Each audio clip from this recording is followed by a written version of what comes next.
This is Mr. Sindel bringing you the Algebra 1 practice test for Unit 1. Let's dive in. In number 1, we are going to subtract 15 on both sides. To get rid of 15, that's going to leave us with a negative m. A lot of students forget that negative is equal to a positive 11. And then from there, I'm going to either multiply or divide. I'm going to choose to multiply both sides by negative 1. When I multiply both sides by negative 1, a negative times a negative is a positive, leaving us with just an m. On the right side, I'm left with negative 11. Box or answer. And number 2, I need to undo division by 11. That means I'm going to do multiplication by 11. Multiply the right side by 11, multiply the left side by 11. This 11 and 11 will cross cancel, leaving you with p on the right hand side of the equal to sign. On the left hand side, you have 132. Make sure you do a negative times a positive is a negative for negative 132. Final answer, and box it. And number 3. You can do a few things here. We can divide both sides by a negative 7 to get rid of negative 7. I'm going to choose to distribute it because I think that's what most students will do in my class. So you'll take the entire negative 7, distribute it to get negative 7n minus 21 is equal to 14. And from there, I'm going to add 21 to both sides. When I add 21 to both sides, this 21 is gone, leaving me with a negative 7n on the left-hand side of the equal to sign. The right-hand side is going to be a 35. And then from here, I'm going to divide by negative 7, divide by negative 7, and n is equal to a negative 5. Final answer, and box it. Number 4, there's a few things we have to do. I'm going to first undo the 9 and then undo the 20. I'm doing reverse PEMDAS. I'm getting rid of things with addition and subtraction. So the addition and subtraction, I can use subtraction. Subtract 9 from both sides of the equal to sign. So the equal to sign is still in the middle. And then I have r divided by 20 because these 9s are gone. 10 minus 9 is 1. From here, I'm going to get rid of divide by 20 by multiplying by 20 on both sides. When I multiply by 20 on both sides, 20 and 20 is gone, and r is equal to positive 20. Final answer, and box it. Number 5. Again, I'm going to get rid of things using addition and subtraction. So let's add a 2 to both sides, add a 2 to both sides, trying to get this n by itself. When I'm doing that, I have opposite signs here, a negative and a positive, which means I'm doing subtraction, 144, and then take the sign larger, it's a negative 144. This is going to be equal to an 8n. From here, I'm going to divide both sides by 8. Divide by 8 to get n by itself. I should have used a different color there. I want to use blue. Divide by 8, divide by 8. And n will be by itself, and it's going to be equal to, it's going to be a negative because I have a negative divided by a positive. And this is really close to, let's see, 80 over 8 plus, I need another 64 over 8. That should add up to 144. 80 over 8 is 10, 64 over 8 is 8, so it must be 18, negative 18 for n. And that should be number 5, yeah. Number 6 on the next side. What do we got? Ooh, we got n's on both sides. So generally speaking, when we're trying to solve for n, we want them on the same side. I'm choosing to move the n over here because I know that the bigger minus the smaller is going to be positive. So I'm going to subtract 4n, subtract 4n. It doesn't hurt to do everything at the same time. So if the right side is reserved for the variables, the left side must be reserved for the constants. Let's move this 8, this negative 8 to the right by adding 8 to both sides. Adding 8 to both sides. Those cross off, these cross off, and we are left with 5n minus 4n is a 1n, and negative 6 plus 8 is a positive 2, which means n is equal to just 2. Again, you don't simplify just by saying 1, and you simplify by saying nothing n, so just n. n is equal to 2 for number 6. Number 7. I have x's on both sides. There's no way around it. You do have to distribute this 4, and it's distributing that entire negative with it. So negative 4 times 7x is a negative 28x. Negative 4 times a 2 is a negative 8. That's still equal to a negative 35 minus x on the right-hand side. Let's get all the x's on the same side. I'm choosing to move them to the right side because I can tell if I add a 28x to the side, a plus 28x and a minus x is going to be positive on the right side. I'm trying to avoid negatives, but you don't have to do it this way. It's just the way that I chose to do it. So if I add 28x, add 28x, and I'm going to do everything at the same time just because I can. The plus 28x and negative 28x are going to cancel out. And I want to move, if the right side has x's, I need the left side to be the constants. This negative 35 needs to move to the left side. So let's add 35 to both sides and add 35 to both sides. That's going to be gone, and that's going to give us what? On the right-hand side, I have a negative 1x and a 28x. They're opposite signs, so you're going to subtract. 28 minus the 1 is 27. 27x. I take the sign of the larger is a positive, so that's why I have a positive out front, or nothing means it's a positive. And then on the left-hand side, I have to do 35 minus 8, and that's going to be 27. And then from here, I'm just going to divide by 27 on both sides of the equation, and I'm going to get x is equal to 1. Final answer in box it. And number 8, what do we have going on? Ooh, lots of distributing. I'm seeing a common mistake already is people will forget to distribute that entire -7 into both of these two terms. Make sure you remember that. On the right-hand side, I have a -3 that I'm going to rewrite, and then -7 times a +5 is a -35. Don't forget our n.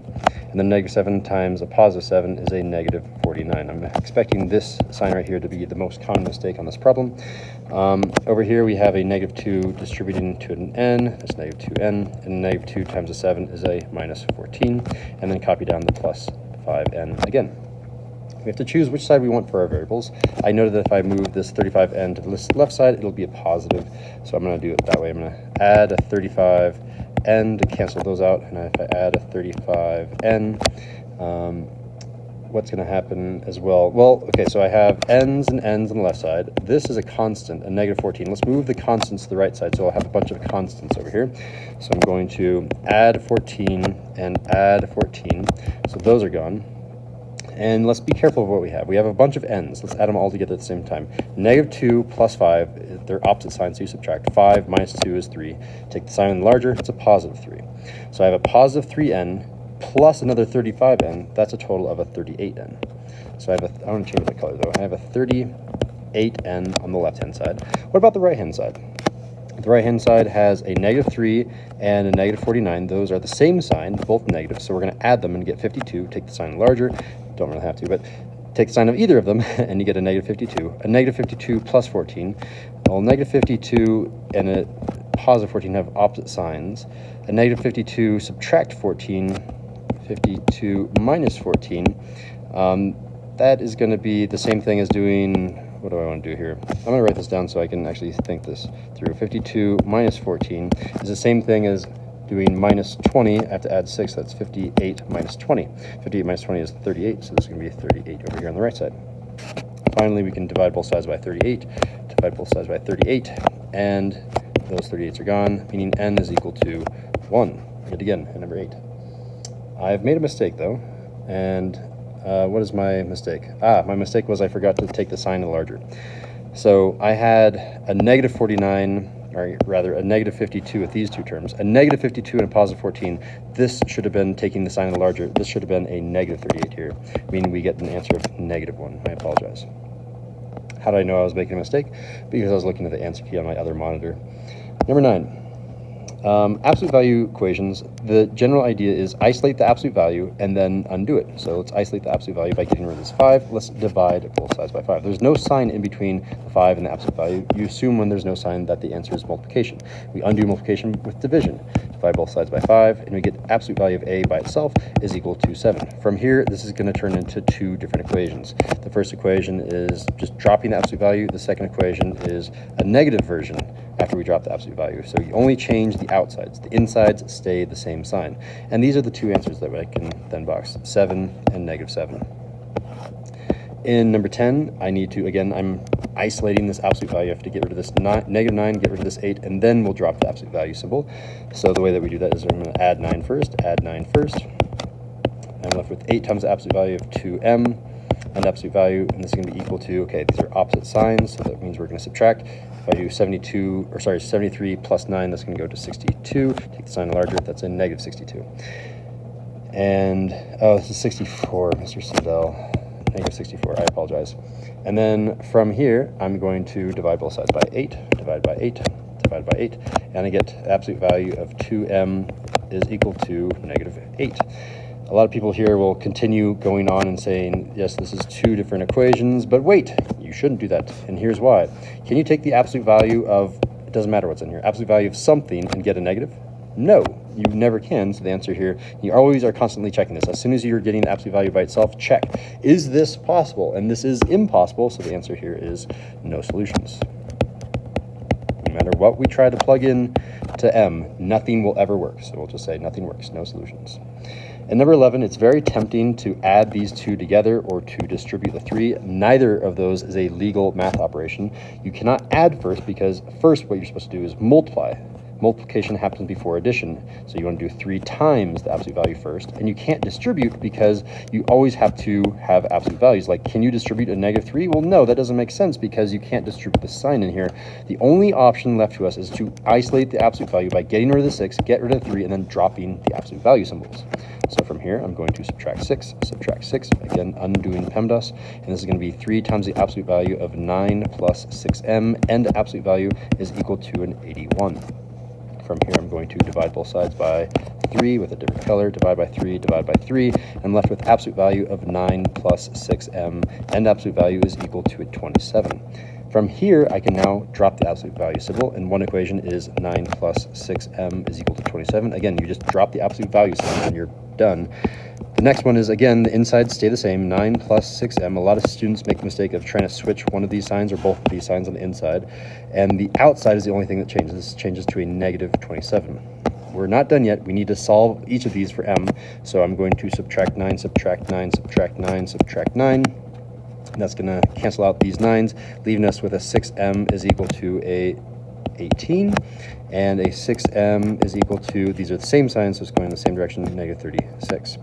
And then I can divide by 6, divide by 6, divide by 6, divide by 6, and m is equal to 3 in one of the two answers, and m is equal to -6 in the other two answers. So let's check. Number 11, the answer should be 3 and -6. That is correct. Let's move on to number 12. We've got some word problems. All right, so we have a mixture problem. So that, again, the general answer behind a mixture problem is the amount 1 times the percent 1 plus the amount, I can spell here, amount 2 times percent 2. All of this divided by the two amounts added together, amount 1 plus the amount 2 will be equal to the final percent.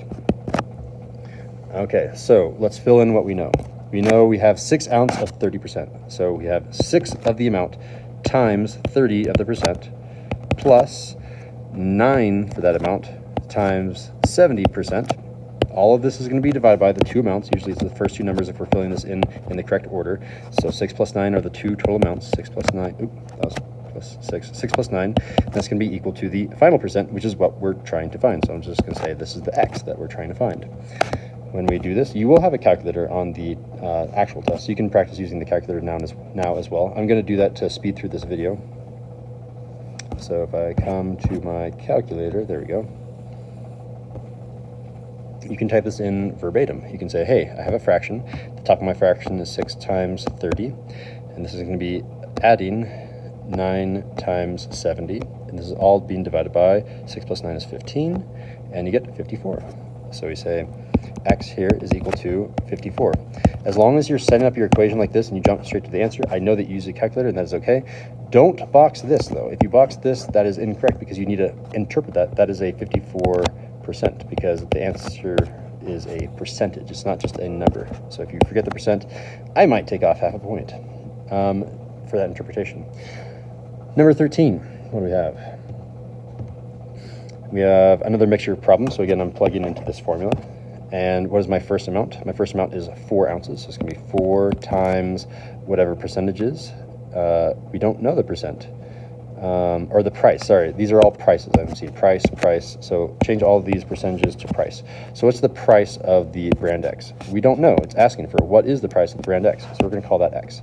4 times X plus, okay, then we need the amount for Y. So it's 10 ounces of Y, so we're going to say 10 times its price.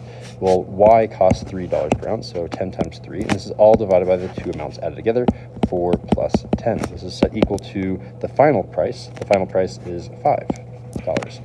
From here, we need to solve. So I'm going to simplify this a little bit and get 4x plus 30 all over 14 is equal to 5. We can't just plunk this into the calculator. We have to actually solve for x. So here's some math operations that we can do. We can multiply this side by 14 and this side by 14. That will cancel out this 14, relieving us of our fraction, meaning we have a 4x plus 30 is equal to, that's going to be 120. No, it's not, 70. Haha, silly Mr. Sindel. And then from there, we are going to subtract 30. So subtract 30, subtract 30, and I get 4x is now equal to 40. And then finally, we are going to divide by 4, and x is equal to 10. Interpret the question. It's the price per ounce, so the answer here is going to be $10 per ounce. Final answer, and box the interpretation. All right, we're on to number 14. We have another mixture problem. So again, I'm kind of thinking of this top equation. I think I can write small enough and leave it zoomed out like this. So we know that the answer is 16%. So what I'm going to do here is I'm going to set up a fraction, and I know that the answer is going to be 16. Okay, and what are the things that we're mixing together? We have 7 gallons of pure water. So that's 7 times 0%, essentially. So I have 7 times 0 because water is not acid. And then we need x gallons, so this is going to be plus x gallons of 30%, x times 30, and that's going to add up all the 16. Now we just need to have our quantities down here. So our quantities, 7 and x are the two quantities, so I'll say 7 plus x down here, and all we need to do is solve for x. So again, right now we're dividing by 7 plus x. Let's undo divide by 7 plus x by multiplying by 7 plus x. Multiply by 7 plus x. When I do that, these are gone. You're left with 7 times 0 is 0, plus x times 30 is 30x on the top. And the right-hand side is now, okay, we're going to distribute. 16 times 7 is 112, I think. Let me just double check that in my head. 7 times 6 is 42, so carry the 4, and then 7 plus 4 is 11. Yep, I got that right. Plus 16x. And then from here, I'm going to subtract 112. Oh, whoa. What are you doing, Mr. Stell? I need to get all the variables on the same side. I'm not trying to move you over there. I'm trying to move you over here. All the variables belong on the same side. Silly. Minus 16x, minus 16x.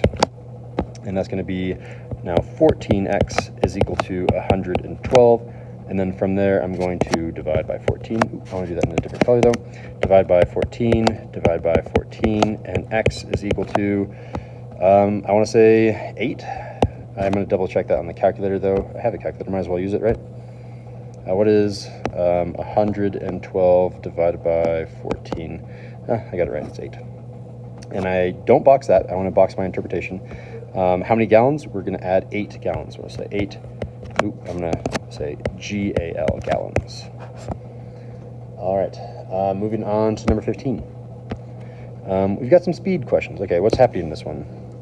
Freight train and diesel train. Okay, so I'm gonna, if I had to use variables, I have a good one. I have F and I have D, and they're heading opposite. Okay, opposite means we're doing distance plus distance is equal to distance final. So I'll say distance 1 plus distance 2 is equal to the final distance.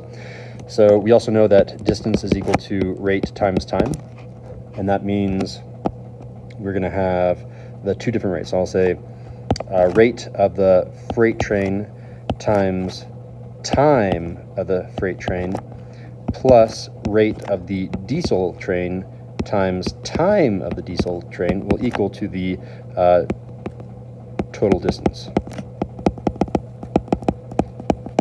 So that's our equation that I'm setting up. Let's see what we have. So we have the freight train is traveling 45 miles per hour. So I'll say this one is going to be 45 over here when we plug in. And what else do we have? We have total distance is over here. It's going to be 1,705 for the total distance. Who's traveling 85? The diesel train, so this rate down here, the diesel train is 85 miles per hour. So we're putting 85 right there. And then finally, we need to figure out times. So we don't have those. We can figure them out though. So I'm going to temporarily call these things F and D for now. There's a plus sign in between them. And there is multiplication happening between 85 and D. We have two different variables, which means we need two different equations. So what's our other equation? I think I have some room over here on the left. I can say this. So if a diesel train left 9 hours later, I'm going to say that I can subtract them, right? So which one is traveling for more hours? Well, if the diesel train is traveling after the freight train has already been going for 9 hours, then the freight train has been going 9 hours longer. So we'll say, to get the freight train, sorry, the freight train is the bigger one, so if we're doing freight train minus the diesel train, and that's going to give us 9 hours. The difference between their times is 9 hours. And I have my equation. Which one do I want to solve for? It says find the number of hours the diesel train needs to travel. So if I'm looking for the diesel train, I'm going to solve for the freight train, and that will cancel out. You don't have to do it this way, but this is a little bit faster. So I'm going to add d to both sides, and that means that our freight train is 9 plus d. All right, so let's come down here and say this is going to be 45. Instead of a freight train, though, again, we're saying f is f, and this f is 9 plus d. So this is going to be 9 plus d. It's going to be plus 85d, and that's going to be equal to 1,705. Check it out. We used to have two equations with two types of variables, that variable and that variable. Now we have one equation with one type of variable. It's two of them, but there's only one type of variable. Let's go ahead and distribute 45 times 9. That's going to be 405, and 45 times d is 45d plus 85d, just copying that again, is equal to 1,705. Let's go ahead and combine our like terms. These are our like terms. So this is going to be 130d, and we might as well just subtract 405 while we're at it. Subtract 405, subtract 405. That's going to be 130d is equal to 1,300. And then I just need to divide by 130, divide by 130. Let's get rid of a 0, get rid of a 0. The 13 and 13 will turn into a 1, so the answer here is D is 10. So now that I have D is equal to 10, I need to interpret that. 10 what? Find the number of hours of diesel trains, so 10 hours. 10 hours is our final answer. Nice. All right, moving on to number 16. Cruise ship. Okay, what type of problem? This is probably going to be distance equal to distance. It's a going there and coming back. Okay, so if it's going there and coming back, this is going to be a distance is equal to distance problem. All right, and what are our variables going to be? Well, we have C for cruise ship, and oh no, it's there and back, so it's going to be 1 and 2. Silly. Okay, so we're going to have rate 1 times time 1, that's going to be the trip there, and that's going to be equal to rate 2, the speed back, times the time back, which is going to be time 2. Fill in what we got. So we know that the average speed there, time, or rate 1 is 15, so I'll say 15 for rate 1. And what else do we have? We have average speed on the way back, so 18 is R2. And what else do we know? We're trying to figure out hours that the trip there took, so we're trying to find T1. T1 is the question mark here. Well, we need some relationship between T1 and T2, because right now what we've got is T1 times T2. We have one equation with two variables. We need to relate the variables. It says it took 1 hour longer to go there than it did to come back. So which one? We always want to do big minus small, right? Always big minus small to get the difference. That's what we did in the last problem, number 15. So the bigger one, it took 1 hour longer to go there. That means that T1 is the bigger one. So I'm going to say T1 minus T2, and that's going to be 1 hour of difference. So we want to solve for T1, I believe. Trip there, take. Yeah, so if we want to solve for T1, we want to get this equation solved for T2. It doesn't really matter. In fact, here, I'll show you. It doesn't even matter. Let's go ahead and add T2 to both sides. Add T2 to both sides. That's going to give you, I need to distinguish between my T's and my pluses. My T1 is going to be 1 plus my T2. If I make my pluses small and I make my T's curved, they should be enough distinction between them. All right, so I'm doing this problem a little bit backwards. I would like to have solved for T2, but I'll have a minus sign, which doesn't really matter. So if I do this question backwards, this T1 is 1 plus T2, which means this T1 is also T1 plus T2. So let's go ahead and do our substitution. It's going to be 15 times, and T1 is no longer T1, but it is a 1 plus T2. And this is all going to be equal to 18 T2. Notice I have one equation with one type of variable, and I'm just going to, I'll keep calling that thing T2. Why not? All right, let's go ahead and distribute. Distributing 15 times 1 is 15. 15 times T2 is a positive 15 T2. This can be equal to an 18 T2. Let's go ahead and move this 15 T2 to the other side to get all the T2s on the same side. Minus 15 times 2, minus 15 times 2. You're gone, meaning 15 is now equal to 3 T2. And then finally, we're going to divide by 3, divide by 3. and we get T2 by itself, which is equal to 5, which is a problem because did we want T2? No, we wanted T1. That's why I said we're kind of doing this problem backwards. But now that we know T2, we know that the difference between their two times was 1, and we know that the bigger one was T1, which means I need to add 1 to this to get the bigger one. The difference was 1, and I need to get the bigger one. I'm given the small one. The T1 is going to be 6. T1 is equal to 6. We don't box that. We're looking for an interpretation. This is a number of hours, so it's going to be 6 hours.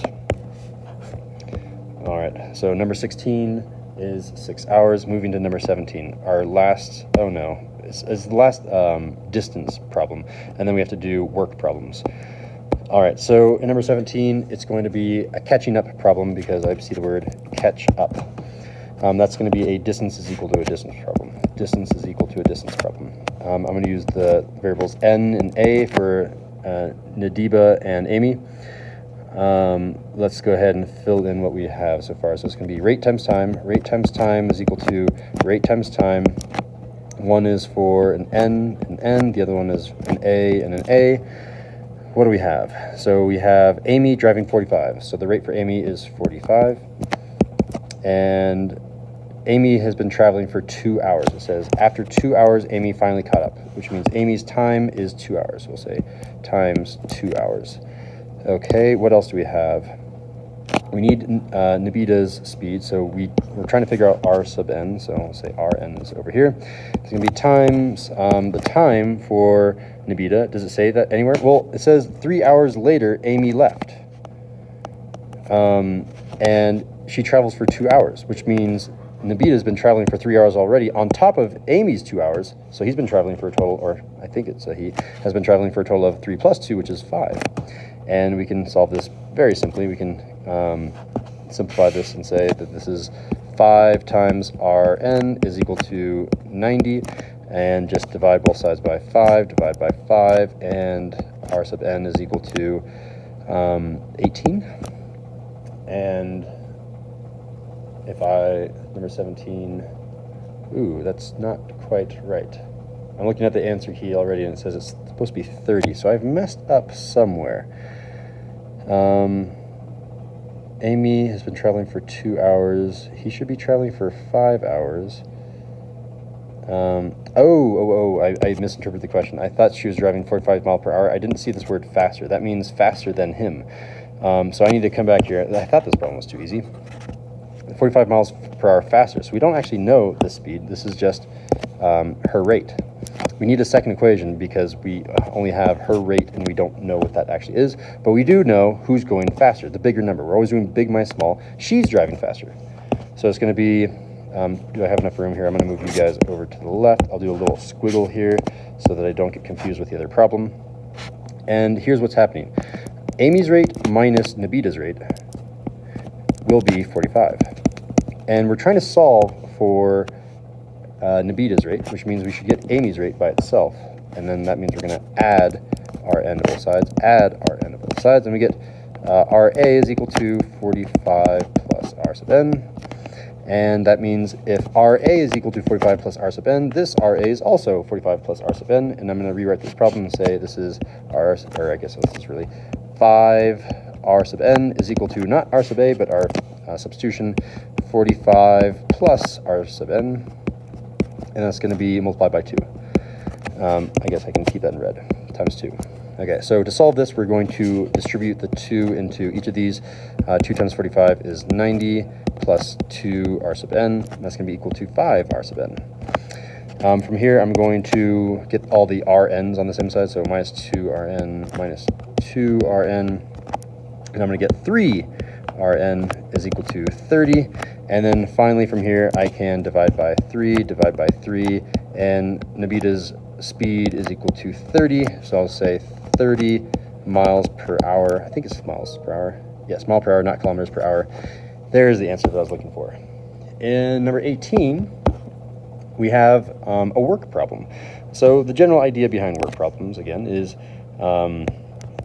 work plus work equals a total work. And work is always a rate. So it's really a rate plus another rate equals a total rate. So The fact that they're doing 40 bushels doesn't really matter. They're all doing the same job. So I'm going to say this one job Imani can do in 14 hours, plus Alberto can do that same one job in 11 hours. And that's going to be equal to that one job in we don't know how many hours. That's what we're trying to find. So here's how we solve this. We need to get all of this into one fraction. Right now there's two fractions. So we need to combine fractions. When we do that, we need like denominators. So I'm going to multiply this one by 11 over 11. Multiply this one by 14 over 14. Let's see what we get. I'm going to get 11 over 154 plus 14 over 154. And this is all still equal to 1 over x. From here, I can combine those, and I can say this is really a 25 over 154 is equal to 1 over x. And to solve for x now, I need to undo this x. In fact, here's a little shortcut. You can flip the right-hand side. If I flip the right-hand side, this is x over 1, which is really the same thing as just x. If I flip the right-hand side, I also have to flip the left-hand side. So let me actually color code this so you can see what I'm doing. Right now I'm flipping, so this is going to turn into x, and if I flip the right, I also have to flip the left. This is really 154 divided by 25. You can leave the answer like this, but I would prefer you to use your calculator. So, in fact, I should do this in a split screen mode, shouldn't I?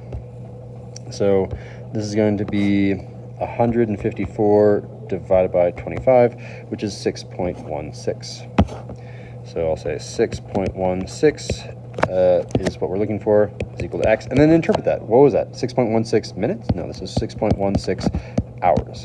And if our decimal had gone on and on and on, we always round to 2 decimal places, to the hundredths place. All right, number 19, again, we're doing a work plus work problem. So I'm doing a job. The job in this case is weed and garden. We're doing a job in 6 minutes plus a job in 10 minutes and, oh, no, that's not right. Together, it's in 6 minutes. So let me come back here. We are adding 1 plus, and that's 1 over, okay, together it takes 6 minutes. So this is the together rate.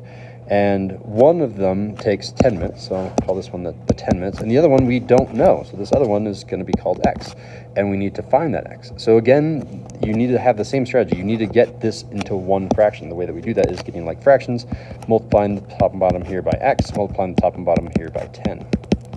When I do that, I'm getting x plus 10 all over 10x all over 10x, and that's going to be still equal to 1 over 6. Now that they have the same denominator, they have a like denominator, I can add the tops. X plus 10 is x plus 10. I want to do this in a different color though. This is now x plus 10 all over 10x, and this is equal to 1 over 6. Let's get rid of the 10x by multiplying this side by 10x. Multiply the left side, you also multiply the right side. Might as well get rid of the 1 6 as well. I'm going to multiply this right side by 6, cross, multiply the left side by 6. You guys are gone. And you're multiplying the entire left side, so technically all of this is in parentheses. And what do we have here? I'm left with a 10x on the left-hand side, and on the right side, I do 6 times x, 6 times 10, and I get 6x plus 60. You multiply the entire side, so you have to distribute. From here, I'm going to get all the x's on the same side. This side has 1x. Let's move this 6x to the other side by subtracting 6x. So I'm going to subtract 6x, subtract 6x, and I'm left with 60 is equal to 4x. And finally, I divide by 4, and x here is equal to 15. Make the interpretation, though. What is this problem asking about? This problem is asking about how many minutes, right? This is all in minutes. So the answer here is 15 minutes. All right, we're moving on to 20, and I believe 22 is the last question. We got 3 more questions left. Let's do this. We're solving this equation for x. So let's get rid of this k, get rid of this k, and this is now going to be 2x is equal to 2 minus k. Easy peasy. Then finally, divide by 2, the entire side, right? So this is x is equal to 2 minus k, all of this divided by 2, and there's our final answer. Just as a reminder, the answer key might multiply the top and bottom by something different, or they might switch the order. Like this is the same thing as negative k plus 2 over 2, and you could multiply the top and bottom by negative 1. You could multiply by negative 1, multiply by negative 1, and you could get this thing equal to a k minus 2 over negative 2. This is just how you check your answers. Every single one of these is correct. The one that the answer key uses, kind of at random, they use that one, but all of these are technically correct. In number 21, we're trying to solve for x. Right now, the x is on the bottom, but I'm really scared about that negative sign. I can either attach it to the top, or I can just get rid of it. I'm choosing to just get rid of it. So let's multiply the left side by -1, multiply the left and right side by -1. So that is gone, and I'm left with a negative u is equal to a 5v all over 6xw. All right, so negatives scared me, but now the x doesn't have any negative with it. I'm going to choose to take the reciprocal of this right side. If I take the reciprocal of the right side, I take the reciprocal of the left side, but the left side doesn't have any fraction, so there's the hidden fraction, right? So the left side is now 1 over negative u, and that's going to be equal to 6xw all over 5v. All right, so now the x that I'm trying to solve for is in the top. That's the right spot for it. Let's go ahead and start getting rid of things. I'm going to get rid of the 5v by multiplying by 5v, multiplying by 5v. You're now gone, and I'm left with 5v technically over 1. 5v times 1 is 5v. 1 times negative u is a negative u. And that's going to be equal to a 6xw. From here, I'm trying to solve for x, so I'm going to divide by a 6 and divide by a w. Just do them at the same time. If I divide this side by a 6 and a w, that's the same thing as just having 5v on the top and putting all of that stuff in the bottom. I have a 6w in the bottom with a negative u as well. So I'm going to put that all in the bottom. I'm going to say it's a negative 6uw. I like to keep things in alphabetical order, typically. And that's going to be gone over here, so I'm left with, oh, what am I doing? I didn't mean to cross off the x. Cross off the w, cross off the 6. That's being set equal to x. Again, if you're looking at the answer key, this could be correct.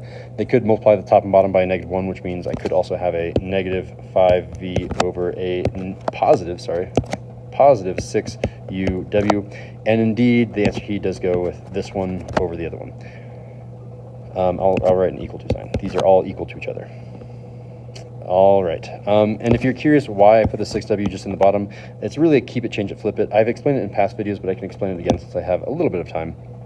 What I really have is a 5v over negative u. I'm going to keep this. I'm going to change this. So it's keep, change, flip, change it. And then I'm going to flip this into a, instead of a 6w over 1, it's now a 1 over 6w. And that's why my 6w right here lives in the bottom. All right, and then finally, in number 22, we need to solve for x. This is probably one of the most tricky ones on the test. Right now, I have two x's, and I also have a fraction. Let's get rid of the fraction. I'm getting rid of the fraction because it's attached to the x. If there is a fraction that isn't attached to the x, ignore it. So let's get rid of the fraction by multiplying both sides by 2, multiply that side by 2, multiply this side by 2, leaving us with a 6gx on the left-hand side, and these are gone, leaving us with a 3x plus y. I need all the x's on the same side, so I'm going to subtract a 3x, subtract a 3x, and that leaves us with a 6gx minus 3x equal to, you're gone, a y. All right, we have two x's, and I want to get one x. There they are. To get one x, I'm going to factor out that x. When I factor out an x, that's the equivalent of dividing each of these by x. Each of these by x. Those are gone, leaving you with a 6g minus 3 left over, still set equal to y. Right now this says x times stuff, so the opposite of multiply by stuff is to divide by that stuff. So let's divide by that 6g minus 3, and if I do it to the left, I also do it to the right, 6g minus 3 as well. These do indeed cancel each other out, leaving you with x, and that's going to be equal to a y all over 6g minus 3. So looking at the answer key, that is exactly what you get, but just be warned, you could also multiply this by a -1 by a -1 to check the answer key. On the actual test, you'll just leave it in whatever form you get it, and I will call it good. I'll give you full points in any of the forms as long as it is a correct form, or as long as it's like mathematically correct, right? And that concludes our video for the Algebra 1 practice test for Unit 1. Thank you for watching.